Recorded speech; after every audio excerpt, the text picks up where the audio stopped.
Barbecue का धुआं हर तरफ फैला हुआ था। खूब मोटा ताज़ा जानवर था जो ज़बह किया गया था। सब कुछ बांट कर जो गोश्त बच गया था, आज उसकी बारबेक्यू पार्टी रखी गई थी। सहन मेहमानों से भरा हुआ था। सीखें उतर रही थीं और साथ साथ खाई जा रही थीं।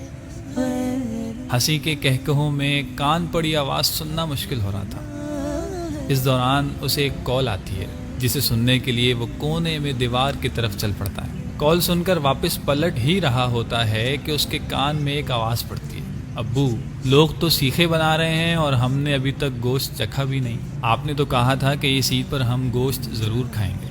ये सुनकर उसे एक ज़ोरदार झटका लगा। ये आवाज़ पड़ोसी की 7 साला बच्ची की थी। घर का मंजर कुछ यूँ था कि बच्ची बाप के पास मौजूद है और उसका बाप चारपाई पर सर झुकाए बैठा है। वो बगैर कोई वक्त ज़ाया किए वापस अंदर घर की तरफ लपका। बच्ची के अल्फाज उसके कानों में अब तक हथौड़े की तरह बज रहे थे। अंदर पहुंचकर फ्रिज खोला और घर में पकाने के लिए रखा हुआ गोश्त ही उठा लाया और दौड़ता हुआ उनके घर पहुंचा तो बच्ची ने ही दरवाज़ा खोला। जैसे ही बच्ची की नज़र गोश्त पर पड़ी, उसकी आबदीदा आंखों में चमक सी आ गई।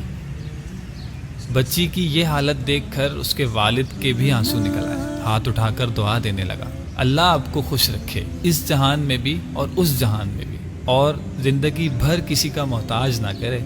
उसे ऐसा लगा जैसे जिस्म में सुकून की एक लहर दौड़ गई हो और कुर्बानी अल्लाह ताला की बारगाह में कबूल हो गई हो। सामीने किराम, हम अपने खाते पीते घराने के दोस्तों को दावत पर बुलाकर समझते हैं कि बड़ा सवाब कमा लिया। क्या हमने कभी ये सोचा है कि हम इन गरीबों का हक उन तक पहुंचा रहे हैं या गाफिल हैं? अगर गाफिल हैं तो हमें इस गफलत से निकलना होगा। अल्लाह ताला से दुआ है कि हमें हर तरह की गफलत से बचाए रखे। आमीन।